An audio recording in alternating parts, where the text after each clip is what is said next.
तो नमस्कार दोस्तों, कैसे हैं आप सब लोग। उम्मीद करता हूं स्वस्थ होंगे, व्यस्त होंगे, जबरदस्त होंगे।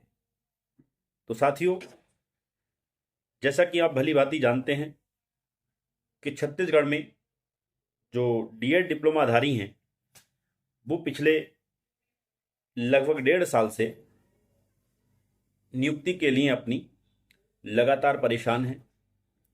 और आप ये भी भली भांति जानते हैं कि माननीय छत्तीसगढ़ हाई कोर्ट ने 2 अप्रैल 2024 को एक निर्णय दिया था जो डीएलएड साथी हैं उनके पक्ष में सरकार को आदेशित किया था कि आप जो हैं,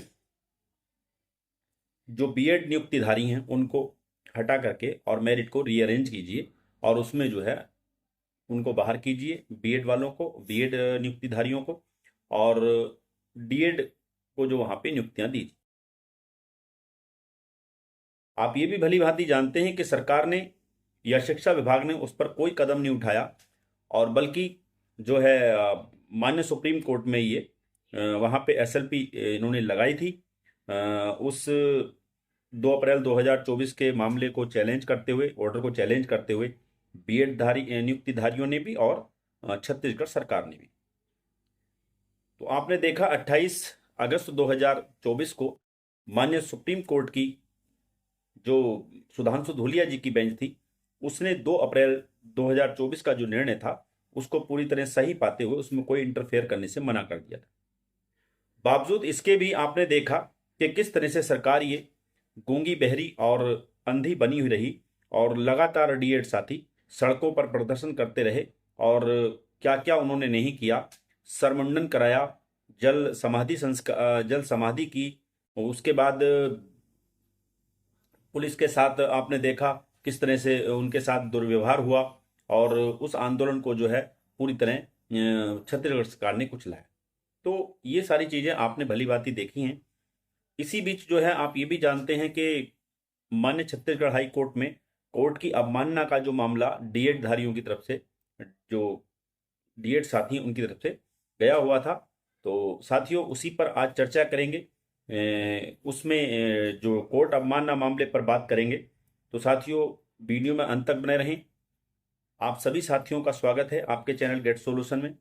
साथ ही उन सभी साथियों से निवेदन रहेगा जो चैनल पर पहली बार विजिट कर रहे हैं, चैनल को सब्सक्राइब कर लें, बेल आइकन को हिट कर लें ताकि इस संबंध में आने वाली जो भी अपडेट्स हों वो आपको समय से मिलती रहे।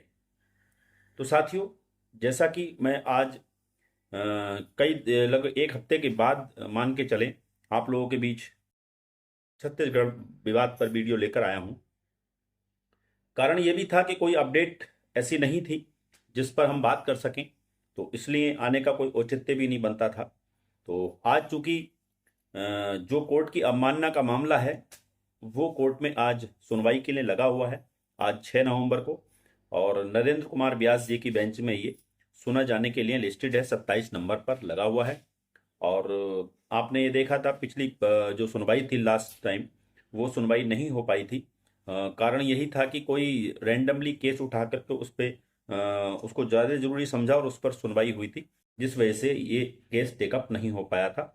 लेकिन आज उम्मीद कर सकते हैं क्योंकि 27वें नंबर पर केस लगा हुआ है, तो अगर हम सीरियल नंबर के हिसाब से देखें तो केस की सुनवाई होना निश्चित है। मैं समझता हूँ 70-80% तक सुनवाई होने के पूरे पूरे चांस हैं।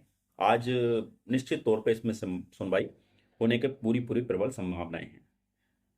अब बात करते हैं कि सरकार यहाँ पर जो है, सरकार को क्या, यानी शिक्षा विभाग को क्या माननीय सुप्रीम कोर्ट इसमें, सॉरी माननीय हाई कोर्ट छत्तीसगढ़ इसमें जो है कोई नोटिस इशू करेगा, ये भी देखने वाली बात होगी। साथ ही ये भी देखना होगा कि सरकार जो रिव्यू की बात पिछले जो सुनवाई हुई थी लास्ट टाइम से पहली सुनवाई, उसमें सरकार ने कहा था कि हम रिव्यू में जा रहे हैं। तो ये भी चीज़ क्लियर होगी आज के, ये सरकार ये भी बताएगी वहाँ पर कि भाई हम रिव्यू में जा रहे हैं, तो सुप्रीम कोर्ट रिव्यू में जा रहे हैं या हाई कोर्ट रिव्यू में जा रहे हैं। ये सारी चीज़ें आज जो हैं इस सुनवाई में निकल के आने वाली हैं और सरकार का स्टेप क्या है ये भी आज जो है इस सुनवाई के दौरान क्लियर हो जाना चाहिए। तो हम तो उम्मीद ये करते हैं, क्योंकि भाई सवाल ये बनता है कि सरकार से और शिक्षा विभाग से कि अगर आप रिव्यू में जाना चाहते थे तो रिव्यू में आप 2 अप्रैल 2024 से क्यों नहीं गए।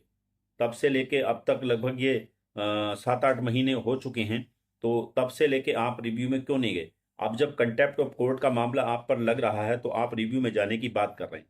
तो ऐसे में कोर्ट को चाहिए, हालांकि कोर्ट का अपना विवेक है, अपना सारी चीज़ें हैं, लेकिन हम अपनी जो हमारी जो संवेदनाएं हैं आप लोगों के प्रति, हमारी जो जो हमारी समझ है, उसके हिसाब से हम कह रहे हैं कि माननीय छत्तीसगढ़ हाई कोर्ट को जरूर ये पूछना चाहिए सरकार से और शिक्षा विभाग से कि आप 8 महीने से रिव्यू में क्यों नहीं गए। आप तब जा रहे हैं जब आप पर कंटेम्प्ट ऑफ कोर्ट का मामला लग चुका है, उसमें आप, तो ये क्या आप बचने का तरीका आप ढूंढ रहे हैं। तो इन सब चीज़ों पर कोर्ट ने देखना चाहिए और छत्तीसगढ़ सरकार को और शिक्षा विभाग को सख्त से सख्त निर्देश देते हुए, और बल्कि मैं तो कहूँगा पनिशमेंट भी देते हुए, और सख्त निर्देश दिया जाए कि छत्तीसगढ़ में जो डीएड साथी हैं नियुक्ति के लिए जिन्होंने इतना संघर्ष किया है पिछले 1.5 साल से, उनको जल्द से जल्द नियुक्ति देने के लिए आदेशित करना चाहिए। बाकी कोर्ट का अपना विवेक है, क्या उन्हें लगता है किस तरीके से चीज़ों को वो देखेंगे, ये नरेंद्र कुमार व्यास जी जो हमारे ऑनरेबल जस्टिस जो इस मामले को सुन रहे हैं उन पर डिपेंड करता है। बाकी जो भी शाम तक इस केस में सुनवाई के दौरान जो चीज़ें निकल के आएंगी वो चीज़ें लेकर के फिर मैं जो हूँ आपके बीच शाम को या कल आपके बीच जरूर उपस्थित होऊंगा। तब तक के लिए साथियों, वीडियो में आप बने रहे अंत तक, इसके लिए आपका बहुत बहुत धन्यवाद।